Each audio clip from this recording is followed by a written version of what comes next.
been waiting. Right, you're welcome to another edition of the program, The Call of Faith on Armed Forces Radio 107.7 FM. I remain yours, Dr. Gidado Taufik Mekdad. I want to apologize for starting the show late today. We have some official engagements and that took me back from the office. I want to appeal to all our listeners to please bear with me. It's one of those things that happen at the workplace environment. I want to start, let's just go quickly today to the second segment of our program that is talking about the marital issues and the marital matters that we have been talking about for the past few months now. And today we're going to be looking at the influence of extended family on the marriages, or talking about third-party interference or intervention in marriages generally. And this is important on account of the fact that each family is a microcosm of the nucleus of every society. If the family is sane, then we know that the society will be safe and sound. But if the family is bad, then we know that it's a problem to the larger society.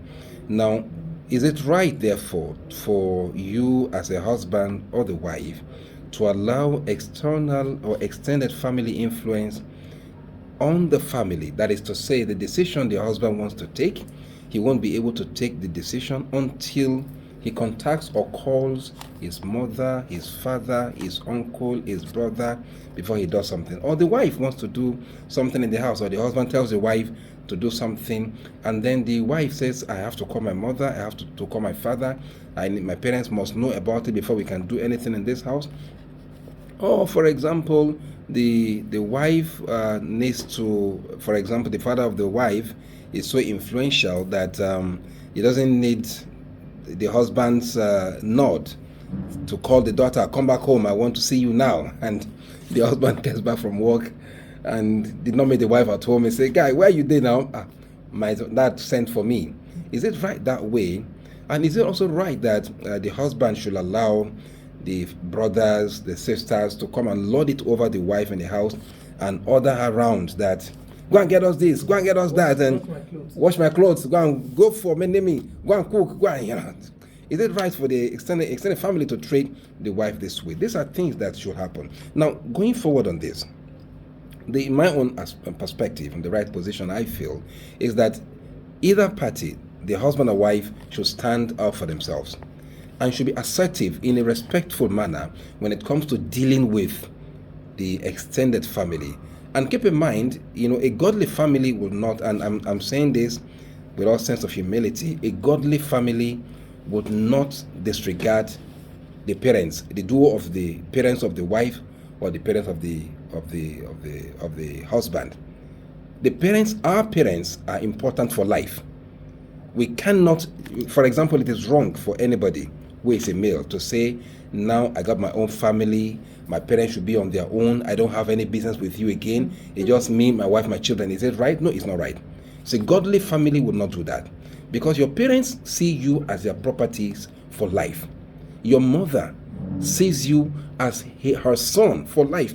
Your father sees you as his son for life. You cannot now say that, now I have my own family, me gonna mind my business, me I go mind my business, everybody on his own. No. And in the same vein, the wife cannot say, now I'm married, my father, no way, my mother, no way, nobody should talk to me, nobody should come to my husband's house. No. Now, how do we interface at this level? Now, the first thing is both partners should stand up for themselves and should be able to guide themselves, because we know God is the head of every family, and we should reverence and respect God's presence. How do I mean here? Now, the husband should treat the parents of the wife like his parents. Should respect the parents of the wife like he will respect his own parents. The wife should treat the parents of the husband like his parents. Should respect the parents of the husband, the mother of the husband, the father of the husband, like her own father, like her own mother. The idea of bringing some shenanigan or some kind of antics on being able to who's going to hack who down. I don't want, for example, anytime the mother of the husband comes home, now so then you go to dream, say you see witch. So because the mother of your husband is now old, she don't turn to witch. It's not fair. That woman you are calling witch today was the Lady Venus yesteryears. She was the beauty pageant like yesteryears. But now she's old. The fact that she's old does not make her a witch. That the mother of your husband wants to come home. It is then you begin to say some nasty things. Throw tantrums. You throw tantrums all over the bed. No, not wanting to make the home to be peaceful and habitable for the mother of your husband. Remember, your husband today, stood or stayed in that woman's womb for at least 9 months. That is the woman that gave birth to your husband.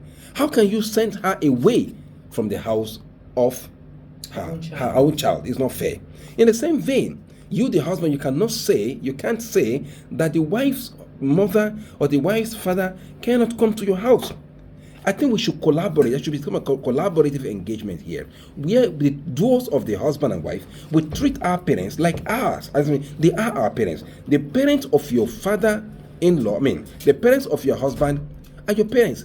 The parents of your wife are your parents. You should treat them with utmost respect. Now, against the influences of the uncles, the brothers, and what have you, we would want to bring some orders and some standards that are alien to the family. The husband should stand for the wife. Don't allow your brothers, don't allow your sisters to lord it over your family. Stand up for her. Don't allow them to say, why are you assisting your wife in the kitchen now for our village? Your husband know they cook. Husband know they cook. That is for your village. My house, I cook for my wife. Don't say, hey, your husband don't turn to you, your wife don't turn you to mumu. Now you know they do everything for her. No. I am mumu for my wife because I love her. I have a responsibility to care for my wife because she's my wife.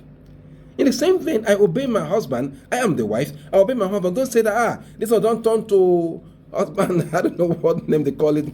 My sister needs to come and help me out here now.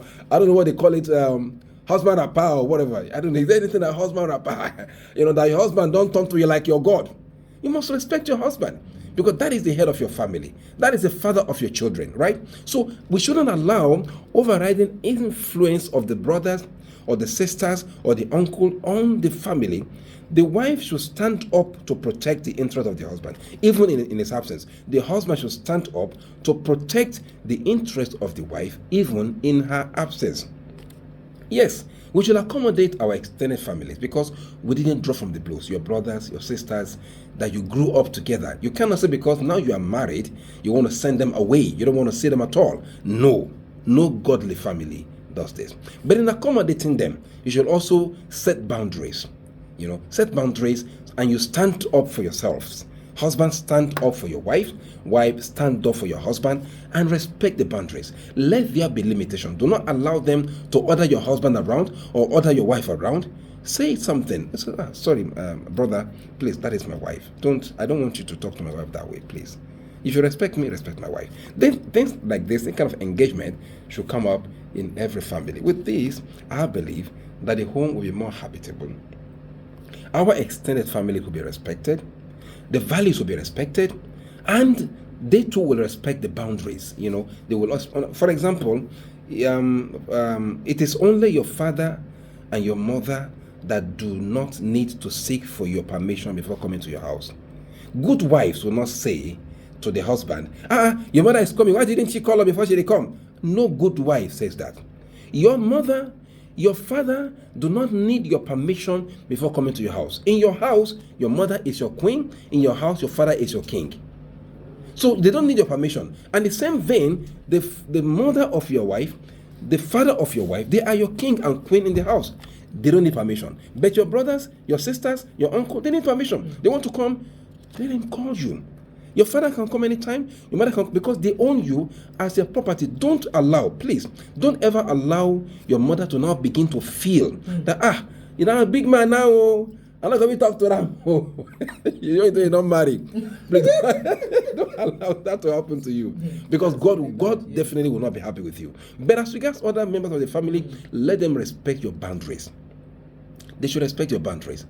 They want to stay, they want to pass the night, let them inform you so that you can prepare your wife inter alia. In fact, you see, every parent, every sane mother-in-law, father-in-law, father or mother, as long as they are sane, even when they have the opportunity and they have that, leverage to come to your house whenever it pleases them. Absolutely. They should know they have boundaries, you understand, in the house. Yeah. They would tell themselves that. They know that, except the person is not using his head. You understand? But like you said, every other person, sister, brother, those ones will definitely most times want to come and start causing issues in the home. But they should respect the boundaries. Absolutely, I'm saying this because, growing up, if I'm going to give my personal example, I don't know how many minutes do we have more to open the phone line. I want us to contribute. Okay, we have a few more minutes. Okay, let's bring the phone closer so that our callers can contribute. I want to use myself as an example.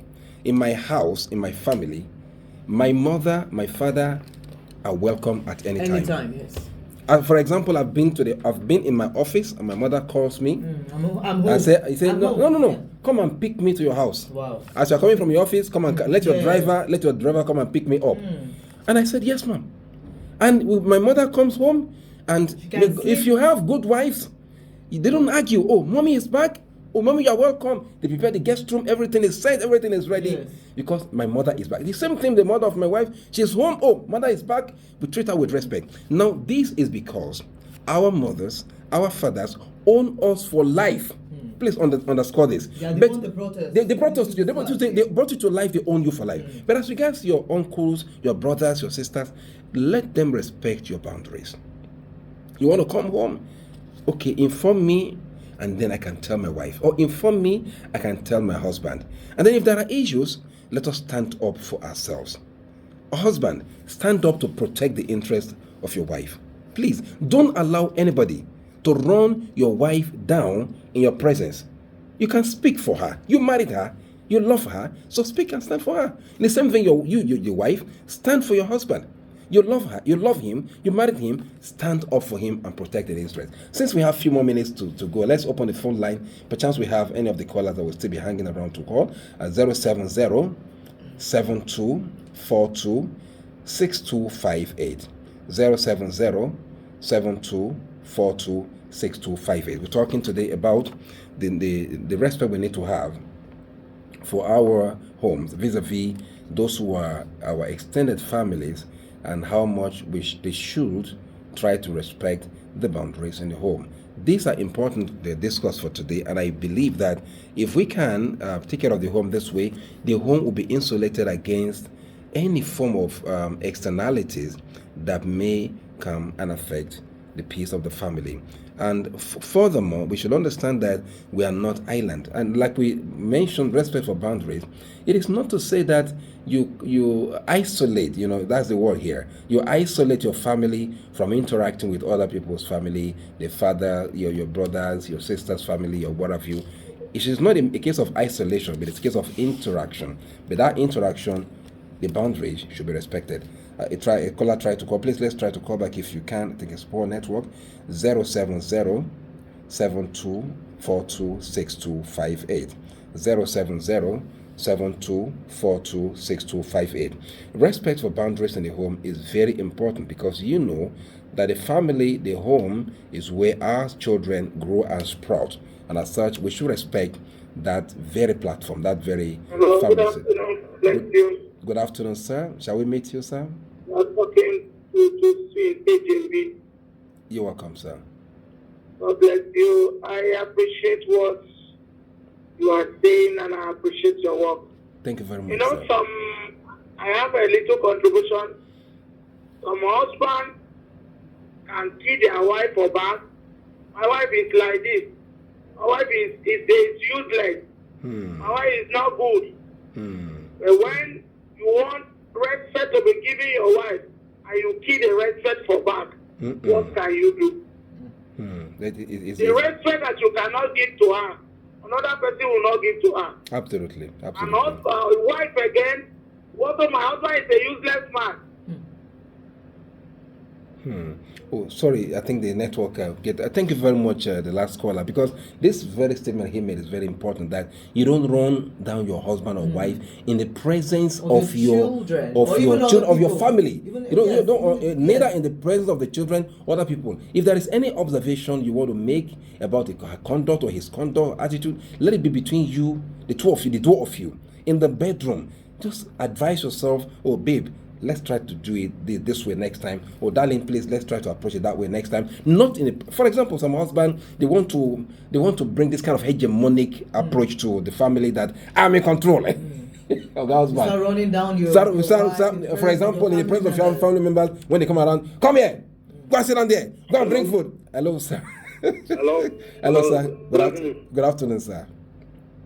Good afternoon. Good afternoon, sir. You're live, sir. Shall we meet you, sir? Yeah. I tune in.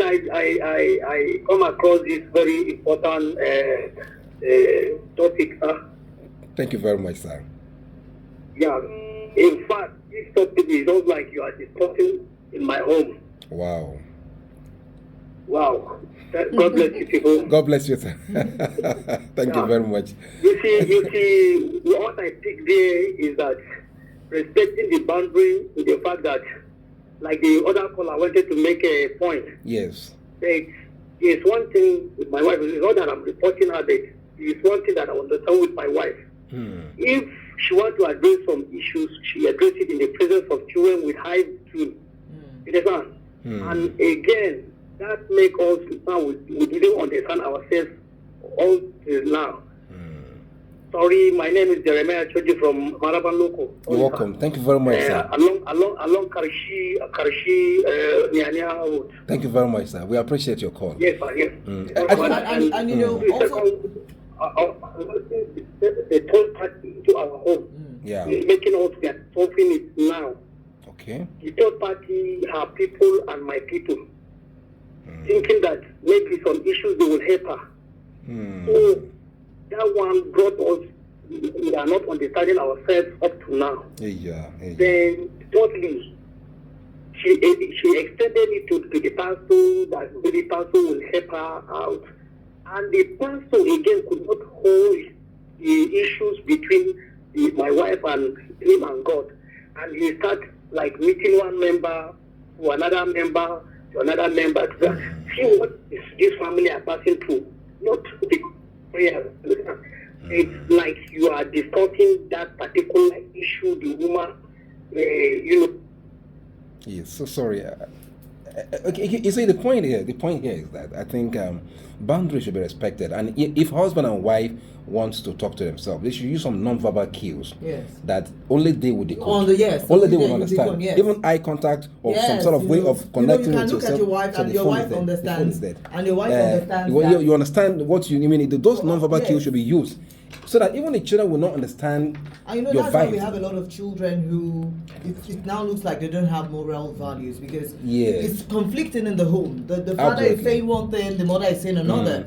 The father wants to chastise the child, and then the mother is arguing and saying, "No, I don't do that. It's a small child and all of that." The child starts feeling like, "Oh, daddy hates me." Yes, these Daddy are things. doesn't really love me. It's only mom that loves So me. these are things that the husband and the wife should not allow. When you are discussing some things, even on the children, like my colleague here had said, even about the children, we should try much as it is possible to ensure that it ends between the husband and wife alone. Hello, sir. Maybe you are our last caller for today, right? Yeah. Last caller for today. Yes. Hello, good evening. Good evening, sir. My name is Albert. Thank you very much for calling. Please, can you make it very fast? We are almost running out of time. Yes, you said something. Okay. You said, and I want to ask, is this your personal opinion, or is it supposed to be that your son or your mother should come to the house anytime she's supposed to come? Because there are some people that don't like coming to their house. Some people, personally, I don't want. Before you come to my house, you should inform me so that I can prepare for you.